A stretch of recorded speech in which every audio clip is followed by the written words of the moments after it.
संगठन के सभी साथियों को मेरा प्यार भरा नमस्कार। आज का दिन 12 अक्टूबर इस साल 2021 में एक बहुत अहमियत होने वाला दिन है। इसमें कोई अचरज नहीं कि कोई भी बड़े न्यूज़पेपर में, कोई टीवी चैनल में इसका उल्लेख नहीं होगा, और ये इस तरह से उसका मेंशन न होना, यही इस दिन का महत्व भी अंडरलाइन करता है। क्योंकि 150 साल पहले, जैसे मीनाक्षी जी ने कहा और हर्षवर्धन भाई ने भी कहा, the first criminal tribes act बना था। उसकी कुछ बैकग्राउंड में देना चाहता हूं, जिससे हमारे दिमाग में, बहुत सारे मेरे नजदीक के दोस्तों के, साथियों के दिमाग में ये बिल्कुल बसा है कि ये क्रिमिनल ट्राइब्स असलियत में क्रिमिनल्स ही होंगे। तो इसलिए इसकी भूमिका जो है वो आपके सामने रखना जरूरी है। अगर हमारे देश के समाज के हर तबक्के को, हर पहलू को समझना होगा तो इतिहास के अलग अलग दौर में जाना पड़ता है। जैसे जाति व्यवस्था का, हमें जाति व्यवस्था कहाँ से उत्पन्न हुई वो समझना हो तो शायद प्री वैदिक, अर्ली वैदिक टाइम्स में हमें आज से 3-3.5 साल पहले के समय में जाना पड़ता है। उसी तरह से अलग अलग सेक्ट्स जो है, वैष्णव या शैवाइट, तो वो समझने के लिए हमें शायद आज से 1500 साल पहले के समय में जाना पड़ेगा। आदिवासियों को समझने के लिए हमें कॉलोनियल टाइम्स के कुछ कानूनों के तरफ गौर करना पड़ेगा। लेकिन मैं शुरू में ही कहना चाहता हूं कि आदिवासी ट्राइब और nomadic, denotified and nomadic tribe, इसमें बहुत बड़ा फर्क है।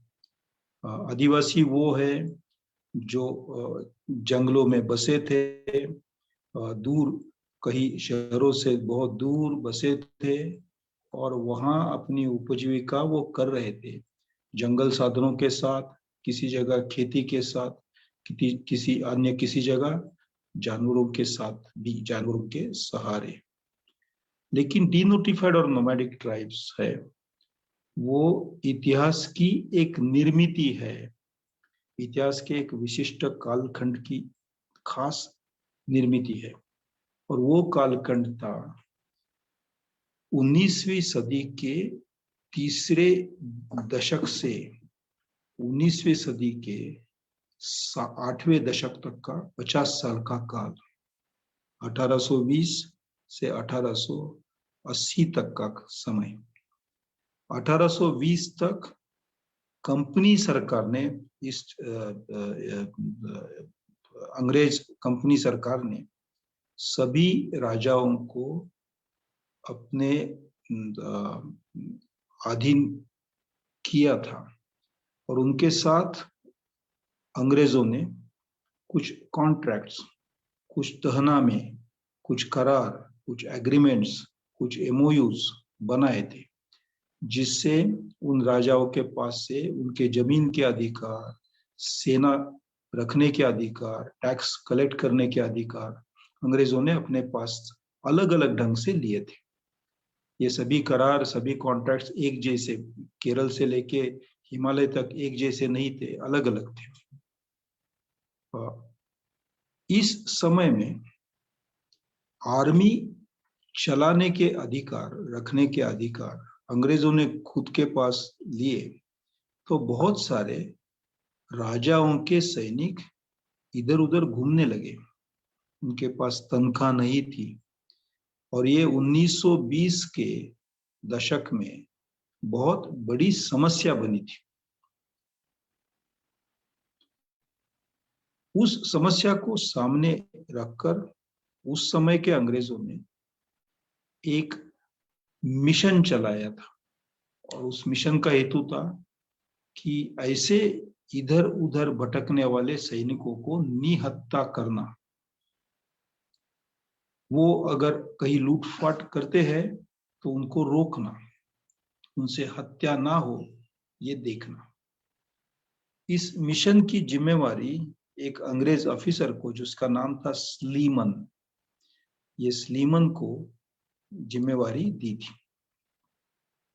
लेकिन इसके बैकग्राउंड में और एक घटना बनी थी जो यहाँ नहीं, भारत में, हिंदुस्तान में नहीं, हमारे देश में नहीं, लेकिन इंग्लैंड में बनी थी। और वो थी लगभग ये जो 19वीं सदी है उसके 200 साल पहले फ्रेंच और अंग्रेजों के बीच बहुत संघर्ष होते रहे, छोटी मोटी लड़ाइयाँ होती रही। लगभग ये 100 साल सिलसिला चला, और उस पूरे सिलसिले को अंग्रेज और फ्रेंच दोनों 100 इयर्स वॉर नाम से पहचानते हैं।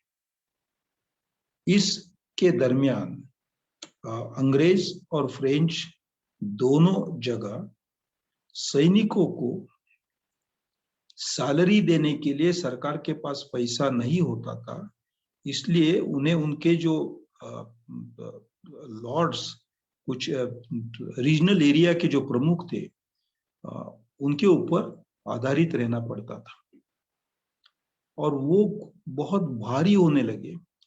इसलिए अंग्रेज और फ्रेंच दोनों जगह के राजाओं या रानियों ने ये तय किया कि वो सैन्य चलाने का काम खुद करेंगे, और उसके लिए उन्हें सैलरी देने के लिए टैक्स कलेक्शन के रूल्स बदलने पड़े, क्योंकि अगर तनख्वाह है तो सैन्य काम करेगा।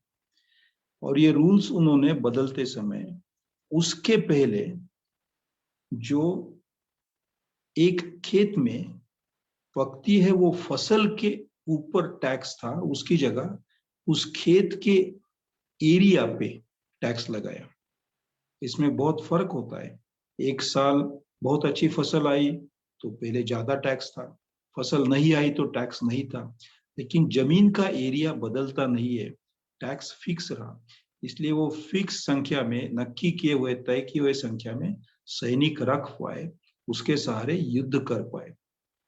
अब ये सब होते वहां की मानसिकता ये बनी कि जिसके पास जमीन है, वो जमीन से जुड़ा है, वही टैक्स पेयर है, और जो टैक्स पेयर है वो नागरिक है, और जो जमीन से जुड़ा नहीं वो नॉन नागरिक, नॉन सिटीजन है। इस तरह की मानसिकता इंग्लैंड में लगभग 200 साल चलती आई थी। 1820 के दशक में जब सैनिकों को निहत्था कर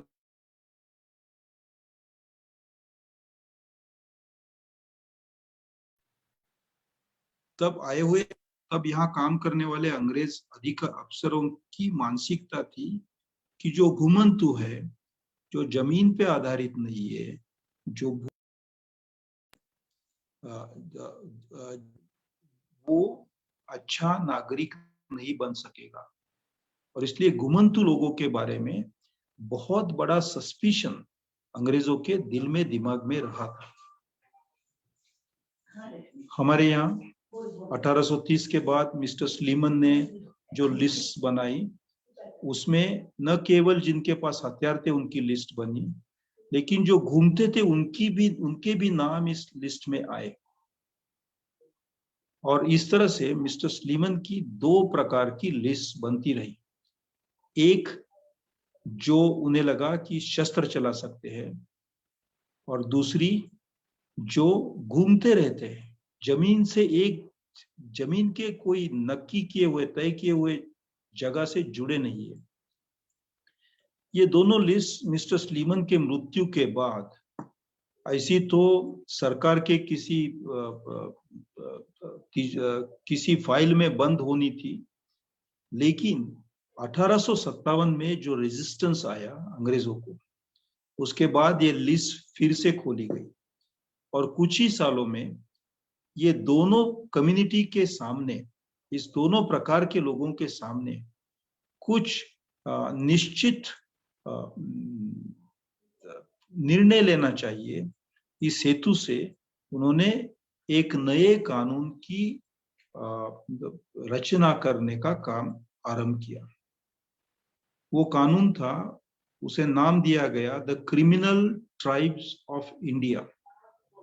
लेकिन ये शीर्षक क्रिमिनल ट्राइब्स होते हुए भी हमें समझना चाहिए कि इसमें बहुत सारे घूमने वाले लोग, उनकी कम्युनिटीज भी शामिल की गई थी। और जिन्हें क्रिमिनल कहा गया था वो असलियत में क्रिमिनल थे या नहीं, वो जानने के लिए ये कौन कौन से लोग थे, उनके व्यवसाय क्या थे, ये समझना जरूरी है।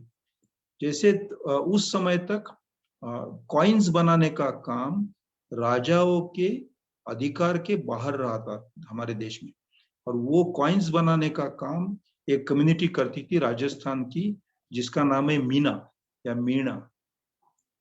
वो गहने बनाते थे, वो अच्छे मेटलर्जिस्ट थे, उनको धातु का ज्ञान बहुत सही ढंग से था, और वो कॉइन्स का वजन और उसकी कीमत, उसका रेशो बहुत ही अच्छी तरह से ट्रेडिशनल नॉलेज के आधार पे जानते थे। इनको अंग्रेजों ने कॉइन्स बनाने का काम खुद के पास लेने के हेतु मीना कम्युनिटी को काउंटर फीटर से इंगित किया, और मीना ये नाम क्रिमिनल ट्राइब्स में डाला गया। उसी तरह से जो रानी वंश का रक्षण करते थे, जो स्त्रियों का रक्षण करते थे, ऐसे ट्रेंड सैनिक, उन्हें हिजरा बोला जाता था। तो हिजरा कम्युनिटी को क्रिमिनल ट्राइब्स में डाला गया। कर्नाटक के बड़े हथौड़े के साथ पत्थर तोड़ने वाले वडर समाज को इस लिस्ट में डाला गया। उसी तरह से मीनाक्षी जी ने जिनका उल्लेख किया था बंजारा, अब क्या बंजारा, लमानी, लंबाडी, इनको वो घुमंतु थे। उसी तरह से छारा, वो घुमंतु थे, लेकिन अंग्रेजों की रेलवे लाइंस को वो compete कर रहे थे, इसलिए उन्हें नोमैडिक ट्राइब्स में डाला गया। लेकिन शीर्षक में क्रिमिनल ट्राइब्स एक्ट था, इसलिए वो nomadic and therefore criminal tribes बनाए गए। ये केवल एक समुदाय नहीं था, इसमें अनेक समुदायों के नाम शामिल किए गए थे। कुछ समय के बाद 1871 के बाद, 1871 में उस समय लॉर्ड मेयो ये गवर्नर जनरल थे, और आज के दिन 12 अक्टूबर को ये कानून पास हुआ, पारित हुआ। 3-4 महीने के बाद जब मेयो अंडमान के विजिट पे थे, तब तक सेल्यूलर जेल बना नहीं था, लेकिन वहाँ एक सजा के लिए कॉलोनी बनाने की शुरुआत थी।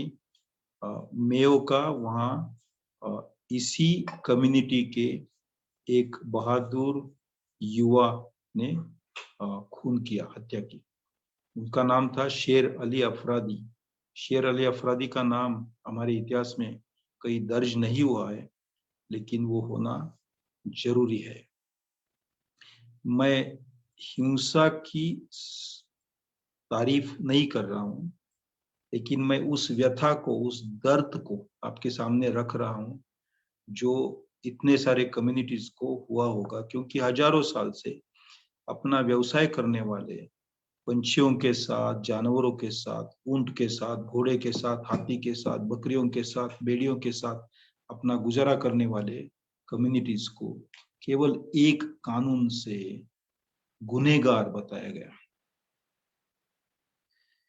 एक पुलिस ऑफिसर थे, उनका नाम था स्टीफन।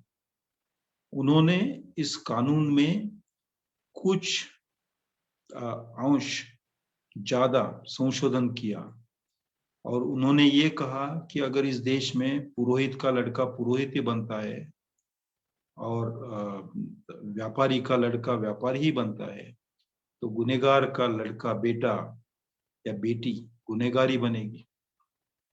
पूरे दुनिया में किसी भी जगह संपूर्ण कम्युनिटी को गुनहगार कम्युनिटी कहा नहीं गया था, लेकिन इस कानून ने जो बिल्कुल नए से पैदा होने वाले एक दिन के बालक को, एक दिन जिसकी आयु है, नए पैदा हुए बालक को भी गुनहगार बताया।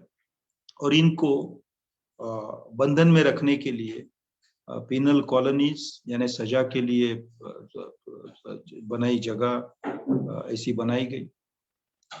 उसके फेंसिंग का स्पेसिफिकेशन होता था जो कम से कम 14 फुट ऊंचाई की हो, और तो वो जो वायर्स थी उसके बीच में से बिल्ली भी जा नहीं पाए एक बाजू से दूसरी बाजू।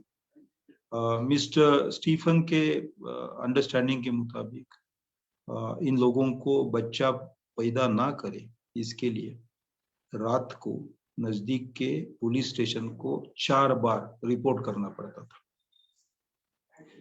ये कानून शुरुआत में कुछ सेंट्रल टेरिटरी और नॉर्थ वेस्ट के लिए था।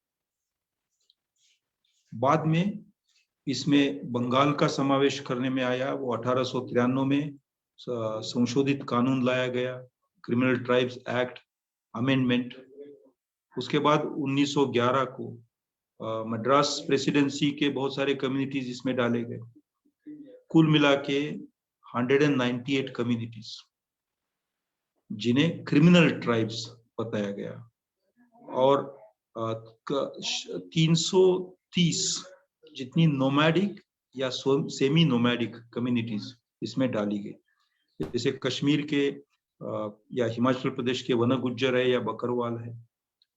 मैंने चाराओं का नाम लिया जो पंजाब में सांसी नाम से पहचाने जाते हैं, महाराष्ट्र में कंजर बाट से पहचाने जाते हैं, हक्की पिक्की है, येनाडी, येराकुला, पारधी, बाबा, जोगी, कुछ लोग जो स्मशान में काम करते थे, मसन जोगी, उनको भी इसमें डाला गया।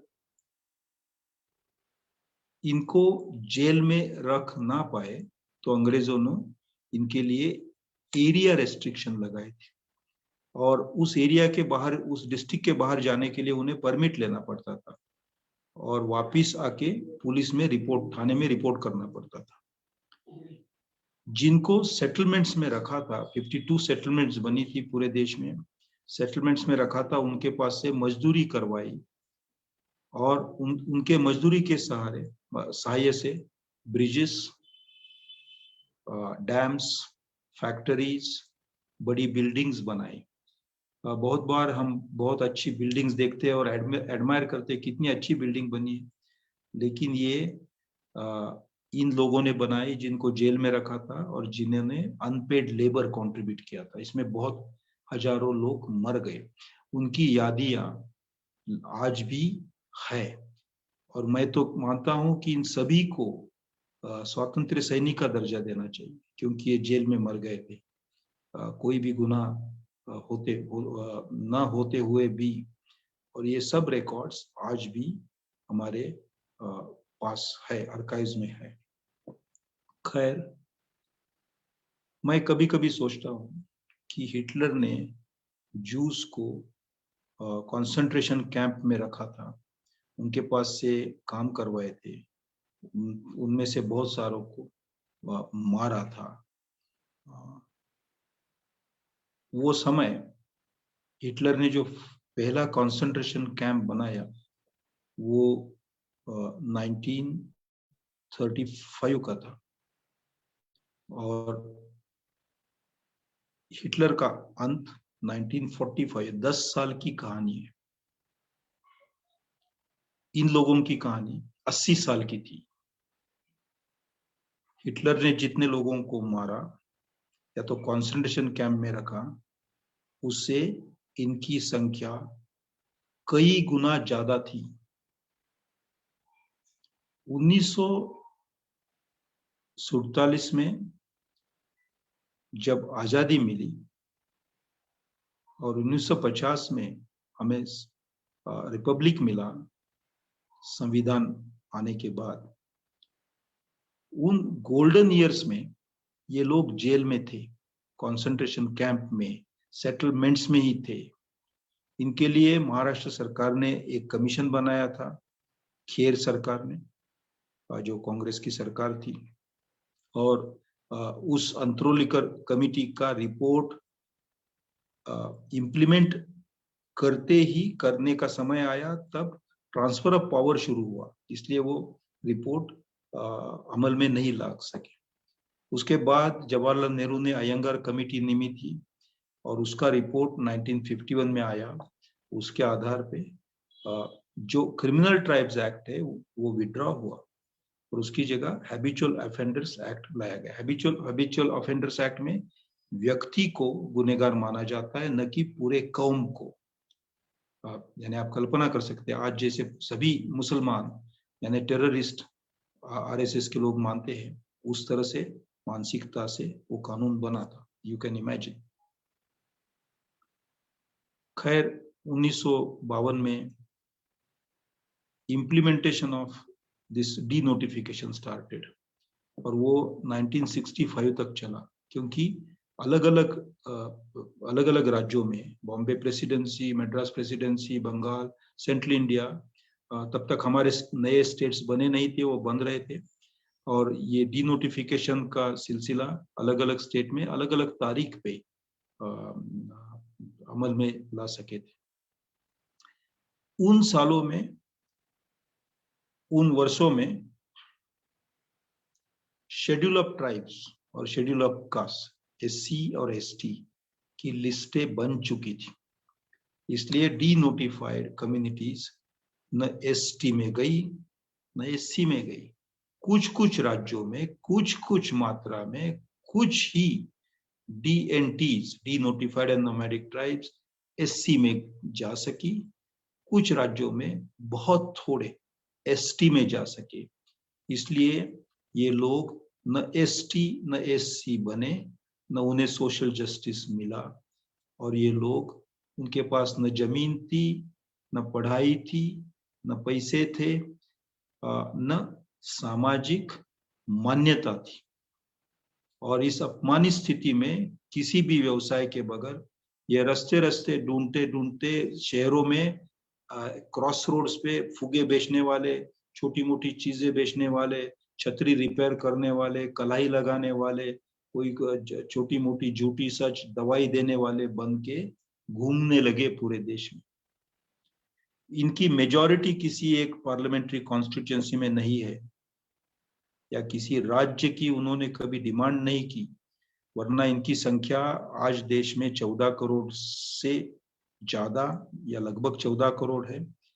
तो इन्हें तो एक अच्छा सा स्टेट देना चाहिए था सेंट्रल इंडिया में कहीं, लेकिन इस तरह की डिमांड इन्होंने कभी नहीं की। उन्होंने अपनी जिंदगी कुछ बोले बगैर, कोई एजिटेशन किए बगैर शुरू रखी। 40 साल ऐसे ही चले गए। 1919 के दशक में बंगाल की लेखिका महाश्वेता देवी, महाराष्ट्र के लेखक लक्ष्मण गायकवाड़ और मेरी मुलाकात हुई गुजरात में। मैं गुजरात में था, महाश्वेता जी बंगाल से थी, लक्ष्मण भाई महाराष्ट्र से। हमने नेशनल फोरम बनाया, D notified and nomadic tribes rights action group नाम से, और सबसे पहले ह्यूमन राइट्स कमीशन के पास गए, वहां केस जीती। जस्टिस वर्मा, जेएस वर्मा उस समय उसके चेयरमैन थे। उसके बाद उस समय 1999 के बाद एनडीए की सरकार थी। हमने कोशिश की, वाजपेयी जी को समझाए, आडवाणी जी को समझाए, लेकिन वो समझना नहीं चाहते थे। जब यूपीए सरकार आई तो डॉक्टर मनमोहन सिंह ने कमीशन बिठाने की बहुत अच्छी कृति की, और एक टेक्निकल एडवाइजरी ग्रुप भी लगाया था, जिसका मैं चेयरमैन बना था, और एक बहुत अच्छी रिपोर्ट इसकी बनी है। दोस्तों, हम आजादी का जश्न 75 इयर्स मना रहे हैं। ऐसे समय में अगर हमें जो संविधान मिला है और उसमें लिखा है कि हर एक के लिए समानता हो, आजादी हो, तो ये लोग समाज में होते हुए भी अगर हम उनकी अनदेखी करें तो क्या हम कह सकते हैं कि हम संविधान में विश्वास रखते हैं? मुझे बहुत दुख होता है कि 150 साल इस कानून को हुए, तो इस देश के हर व्यक्ति ने आज के दिन याद करना जरूरी था। हर व्यक्ति, कोई भी हो, किसी भी पार्टी का हो। मैं इस ऑडियंस में सभी कांग्रेस के दोस्त हैं, इसलिए केवल कांग्रेस अच्छी है, बाकी सब ये मैं नहीं कह रहा हूं। मैं आपके आत्मा को अपील कर रहा हूं। यह हमारी जिम्मेवारी थी कि इन लोगों की याद करें, इनके पास पहुंचे, उनके लिए कुछ करने की कसम खाए, निर्धार करें। मुझे बहुत खुशी है, मेरी सीनियर मैंने जिनके साथ काम किया, महाश्वेता देवी, वो होती तो वो कहती कि आज मेरे आत्मा को शांति मिली। वो मैं कह रहा हूँ कि आज जब मीनाक्षी जी ने कहा कि पूरे साल हम कुछ ना कुछ कार्यक्रम करते रहेंगे, और वो वोट्स के लिए नहीं होगा, लेकिन न्याय के लिए होगा, इंसानियत के लिए होगा। साथियों, मैं आपको ये कहना चाहता हूँ कि मैं इनके हर टांडे में घूमा हूँ, हर बस्ती में घूमा हूँ। इनमें जो टैलेंट है, इनमें जो आर्ट्स है, इनमें जो बुद्धि है, उसका अगर हम इस्तेमाल कर सके तो, और तो ही इस देश को हम बना सकेंगे। नहीं तो पूरे कोल पे कंट्रोल करने वाला एक अडानी और बाकी सब जो आज आप मेरे जैसे, वो भी आने वाले समय में क्रिमिनल ट्राइब्स की स्थिति में पहुंच जाएंगे। दोस्तों, मैं आपकी तरफ से, आपकी इजाजत बगैर, लेकिन आपकी तरफ से 1871 से 1952 तक जो सेटलमेंट में जिनको रहना पड़ा, उनके सभी के पोते पोतिया, और 1952 से आज तक जिनका हर रास्ते पे मॉब लिंचिंग हुआ है, हर गांव से उनको भगाया गया है, जिनके ऊपर लोगों ने पत्थर फेंके, जिनके बच्चों को स्कूल में से, तू क्रिमिनल का बच्चा है, स्कूल में मत आना, ऐसे करके भगाए, उन सब की आपके तरफ से और मेरे खुद की तरफ से मैं क्षमा मांगना चाहता हूं। केवल अंग्रेजों ने उन पे अत्याचार नहीं किए, हमने भी किए, क्योंकि हम सब ने उन पे लगा धब्बा सच माना था। आज का दिन है पश्चाताप का। मैं इसलिए ये कह रहा हूं कि महात्मा गांधी ने हिंद स्वराज के अंत में कुछ लिस्ट बनाई थी कि हमें आज क्या करना चाहिए। उसमें the 11th point Mahatma Gandhi ने लिखा है, this is the moment for repentance. आज हमें पश्चाताप, क्योंकि हम इनकी मदद न कर सके, और इस पश्चाताप के कायम रहते अगर हम आने वाले समय में हम इनके लिए कुछ कर सके, तो शायद हम खुद को इंसान कह पाएंगे। अन्यथा कितनी भी ग्लोरी हो, कितने पोजीशंस हो, कितने सक्सेसेस हो, कितने ट्रायम्फ्स हो, कितने ट्रॉफीज हो, we will not be seen as human beings. धन्यवाद, थैंक यू। सर, एक बहुत ही दिल दहलाने वाली जो भारत की एक दुखती नस है, उससे आज आपने हम सबका परिचय करवा दिया। फिर ये सिलसिला यहाँ पर नहीं रुकेगा, ये वादा मैं आपसे राजीव गांधी पंचायत राज संगठन के माध्यम से करना चाहता हूँ। ऐसा एक समुदाय जो हमारा ही भाई है, हम सब भारतीय है, और भारतीय होने के नाते एक हमारे समाज का, हमारे देश का, एक हमारे परिवार का ऐसा एक हिस्सा रहा है कि जिसने इतनी जातियां, इतने जुल्म, इतनी एट्रोसिटीज सहन की।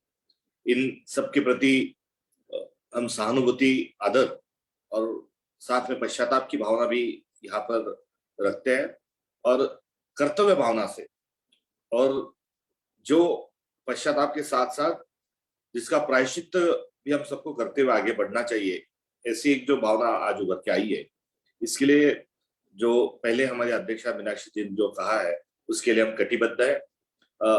एक साल हम इसको लेके कम से कम एक साल तो काम करेंगे ही।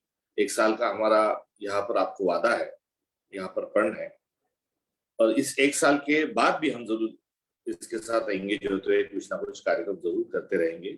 संगठन के तौर पर, व्यक्तिगत तौर पर जो समय को जो चीजें कबूल होगी, मगर हम सभी यहाँ पर तबका, हम सभी बिरादरी इस मुद्दे को कभी ना छोड़ने का भी एक वादा मैं आपको जरूर करता हूँ।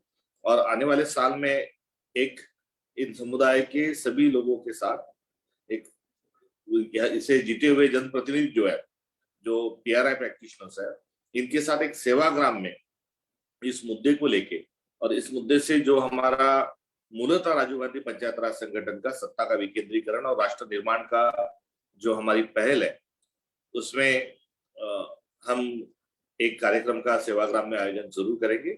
और साथ ही जहां पर ये बहुत बड़ी संख्या पर ये हमारे भाई है, हमारा ये समुदाय रहता है, वहां पर कुछ अच्छे संख्या के लिहाज से उसको यहाँ पर कोट करना थोड़ा मुझे ठीक नहीं लगा, वो संख्या के लिहाज से भी बढ़े, और एक इस मैसेज को लेकर एक कार्यक्रम का भी आयोजन हम जरूर करेंगे। ये मैं संगठन की तरफ से यहाँ पर आपसे मैं वादा करता हूँ।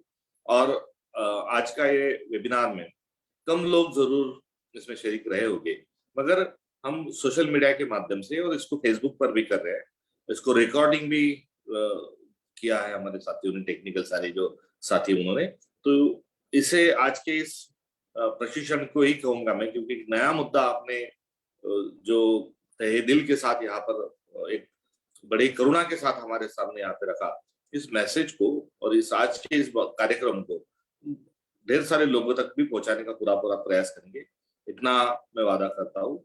और आगे आपके साथ देवी जी सर, आपके साथ हम संगठनात्मक रिश्ता बनाते हुए आगे चलने की भी अभिलाषा मैं व्यक्त करता हूँ, और उसके लिए आपका सहयोग, मार्गदर्शन, शिक्षण, प्रशिक्षण हमें जरूरी है।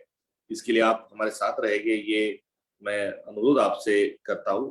तथा धन्यवाद बहुत छोटा शब्द है, अगर मैं धन्यवाद मेरा कहते हुए हमारे सबकी तरफ से कृतज्ञता व्यक्त करते हुए, आपने जो पथे हमें दिया है उस पर हम निरंतर चलते रहेंगे, ऐसा वादा करते हुए, आपको साधुवाद देते हुए आज का ये वेबिनार यही खत्म करने की मैं आपसे इजाजत चाहता हूँ। बहुत बहुत धन्यवाद।